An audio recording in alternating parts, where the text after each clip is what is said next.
Hello, everybody. It is Monday, and it is time for me to be back here to give you another great video on the Peggy Mercer YouTube channel. Now, it is April the 1st, and remember that I'm trying to date all of my YouTube videos so that you can look at the dates and see when the latest one is. So this is the latest one. Now, before I get started, I do want to say that I want to offer my sincere prayers to my friend Dwayne Allen and his family with the Oak Ridge Boys, and the loss of Dwayne's beautiful wife, whom so many of us knew and loved, Norley Allen. She did pass away, and I understand they are having her funeral in Hendersonville, Tennessee tomorrow at 2 o'clock, and then they're going to Kentucky with her. And I guess you all know that she's from Kentucky, so they are taking her home. And our love out to the Oak Ridge Boys. We love them all and appreciate all that they've done. Appreciate all they've done for me over the years, and it's just a heartbreaking time for that family. Please help me be in prayer for them. God is good, and He will send them strength. Now, as we go on with the video, I had left you folks with the ideas on creating great scenes for your novels. I've heard so many great writers talk about how they write their scenes, and it's all very interesting to me how they do it, but I actually require note taking. I want my aspiring writers that I help along the way to take notes. I want them to outline and format. I can't imagine a writer that won't outline their novel and kind of know where it's going to go, because unlike writers that say, oh, I can't control my characters, I don't know what they're going to do. Yes, you better be in control of this book. You need to get a certain or near certain word count for whatever novel you're writing. You need to get a very certain frame of mind going for where you want to go with what you're doing, and I think that you can do that. Now, we were talking about creating great scenes for novels, and several writers have contacted me and stopped me in the grocery store and other places, and they have asked me, how do you do this? How do you know how to start a scene? How do you write a scene? And of course, that's kind of known among writers that do their research. You remember that I've told you that a scene is like the overall novel. Those scenes within those chapters, each one has to have a beginning, a middle, and an end. Now, that scene is a little bit of a big bit part of the story of your novel, and that scene has to have an exposition. Now, you'll be writing this down, okay? This is what goes into creating a scene. An exposition or an inciting incident will start this scene. I want you to remind the reader of the narrator. Who is the narrator? Where are they? Are they in a cafe? Are they standing on the dock down around Darien there that we love so good? Are they out there at Jekyll Island? Are they down at Miami? Are they in the Florida Keys getting ready to listen to Kenny Chesty sing song on his on his Pirate Nation or whatever? Are they in California? Are they up on top of a mountain? I want to see where they are. I don't want you to tell me where they are. I want you to show me where they are by your exposition, and bring me up to where they are and what they're doing. I then want you to tell me what's happening. This is in the scene that I'm creating. I want to tell my reader what's happening. If it's a children's book, the children have lost something that they're looking for. the children have found something that nobody knew was there. Oh my goodness, what a wonderful idea that is. Maybe the people have gone to another planet, if it's a paranormal or if it's a kind of a far-fetched novel that you're writing, like Planet of the Apes or something. My goodness gracious, what a great time we had at those movies a long time ago. I want you to give me some action. I want you to tell me what the problem is, because in every novel, in these scenes, this character or these characters are trying to solve some kind of a problem. They've got a problem. They're trying to solve it. They are trying to overcome. My goodness gracious, what is their dilemma and how they're going to overcome it. So there are some do's and don'ts for you, the writer, to do or commit to doing in a scene. And one of those things is that you have to know the elements of a scene. Remember what I said, beginning, middle, and end, and then within those major elements that you've got to have, you're going to tell the reader a little bit about where you are and what's going on. What does it smell like? And you remember that I have said before, and I will say this again and again and again, you must write sexually. And I didn't say sexually like another writer said. I thought that they thought that I had said that, and I didn't say that. I said write using all of your senses. Tell me what the sounds are going on around you, and see, by doing that, you're going to show me where you're at. I don't want to be told, I want to be shown. I want to be shown that there's a tugboat going by, and that the birds are flying around that boat, and those nests. The birds are flying maybe in the Georgia sky. You know that all of my books are set in Georgia, and so I know Georgia. And I write books about Georgia. So tell me, by showing me what's going on, where these people are. I want to know what they're doing. I want to know what the time period is. Is it June? Is it the dead of winter? Is the wind blowing? Is it blowing the patio umbrella off the patio and out into the field? Is it blowing that hard? Or is it just a little bit of a wisp of wind going through the lady's hair? So you're going to tell me these things in your exposition, and you're going to tell me the dilemma.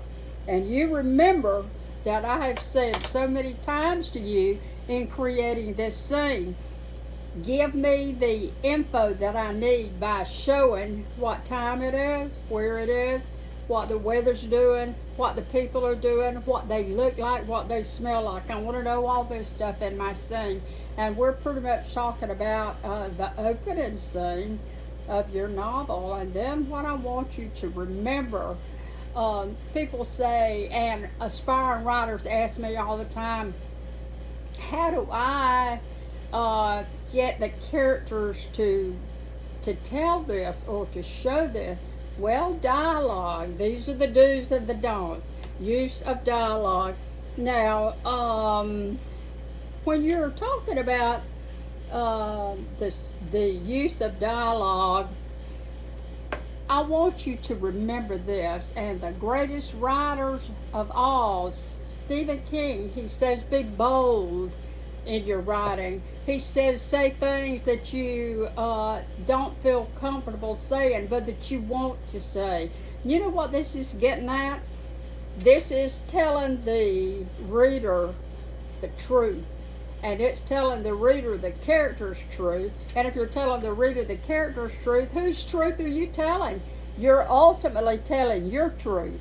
Now, you know yourself, and you're creating this character, and this created character may be like one of your cousins. And how were they? How was their personality? Well, my goodness, don't you remember how your cousin's personality was? Now, I want to share a little something with you when I talk about truth in writing. There are things that people won't say. There are memories that they don't want to come to the surface. I don't want to say that. I'm liable to offend somebody. I may make somebody mad if I talk about Aunt Carolyn's mustache. I had a boy cousin, and his name is Craig, and he's so funny. I just love him so good. And he used to go around at our family reunions and say to all of us, "Don't talk about Aunt Carolyn's mustache." And we all just cracked up. This was so funny. Of course, we really had an Aunt Caroline. We did not want her to know what he was saying, and it was funny to us, and we had fun at her expense, but she never knew it, and we all loved her. But now that's funny, and that makes for some good writing. The truth always makes for great writing. So when you're writing about your character, and you don't know how the character feels because you're just creating this character, how do you feel? How did you feel? How did you feel when this truth happened? And I've got some other really funny things to tell you.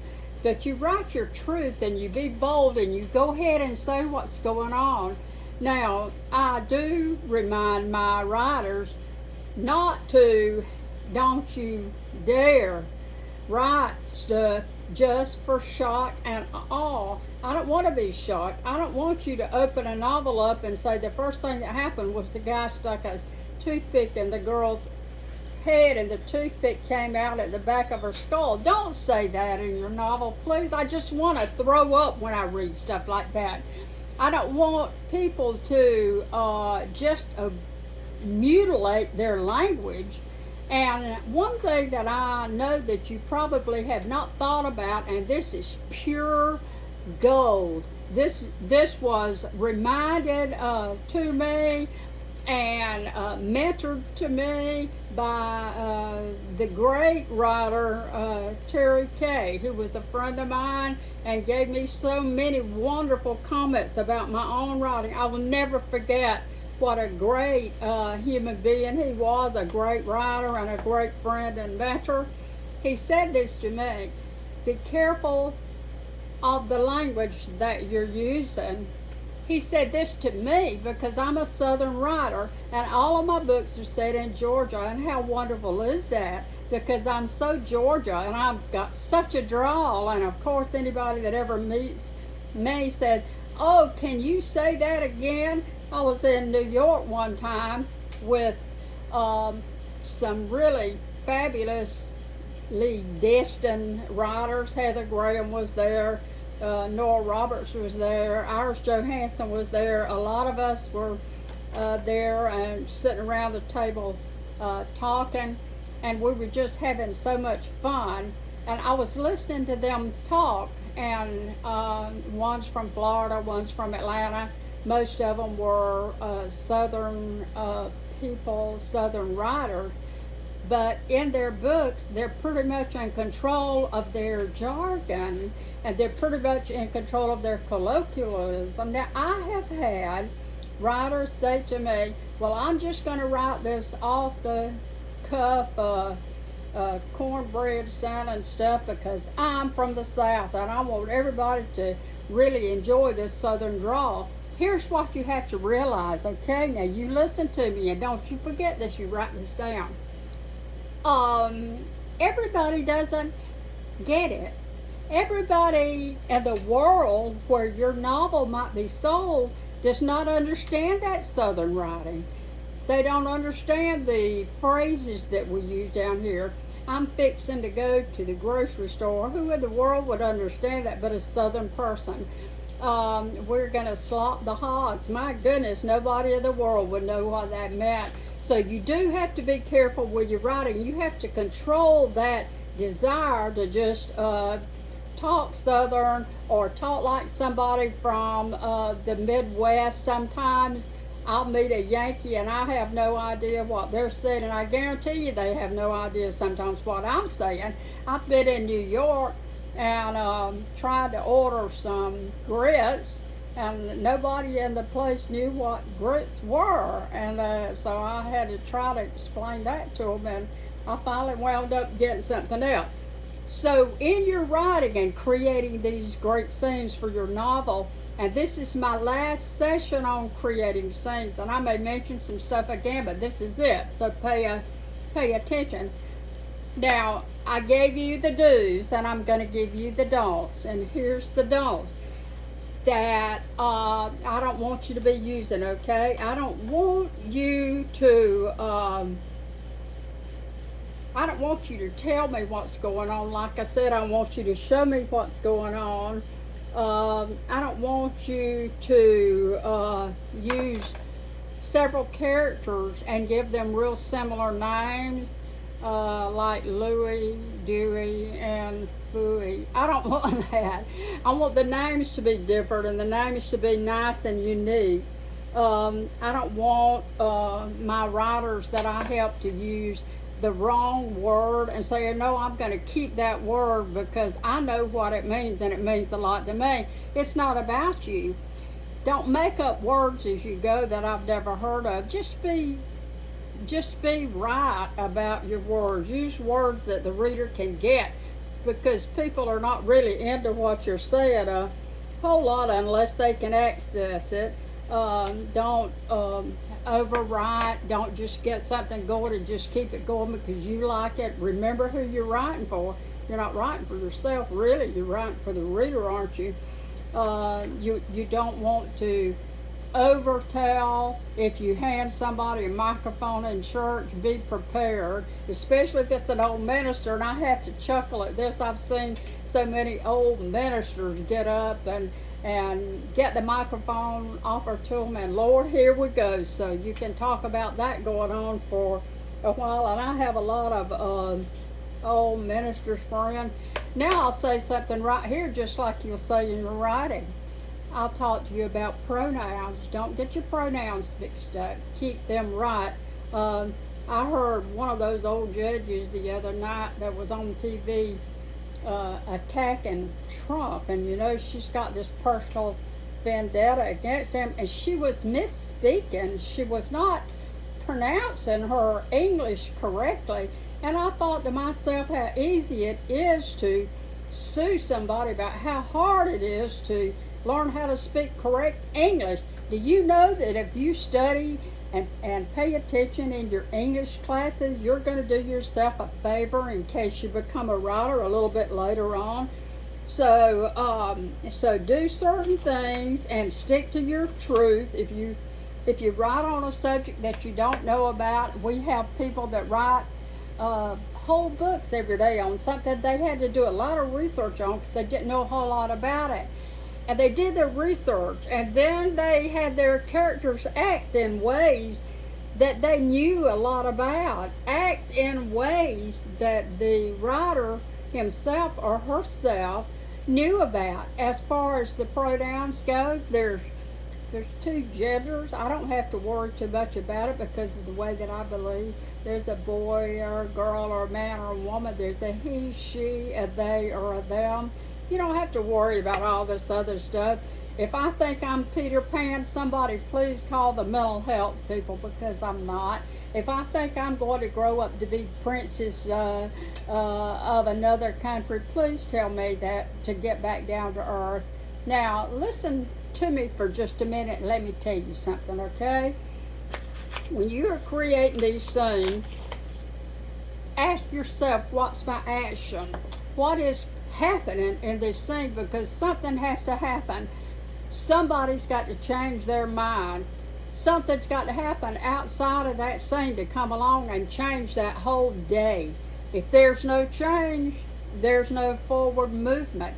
There's no action. You certainly do not want to be called a boring writer, and if you do a lot of bad writing in your scenes, that's what's going to happen. You're going to bore people to death, and my goodness, you might as well find another avocation, because you're not going to please your readers or sell books if you bore people to death, and you don't want to do that. You want to write something that the readers can access. So you create these scenes using your sense of smell, your sense of hearing, your sense of touch. If it feels like sandpaper, tell me, show me that.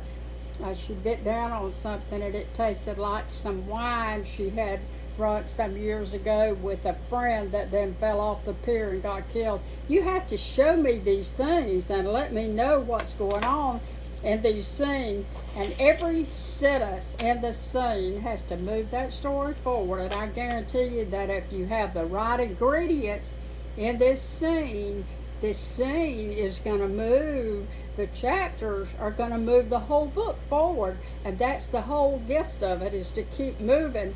Remember, we're riding on the wave of this rise in action now. Something's happening. Something's out of control. Something's going on.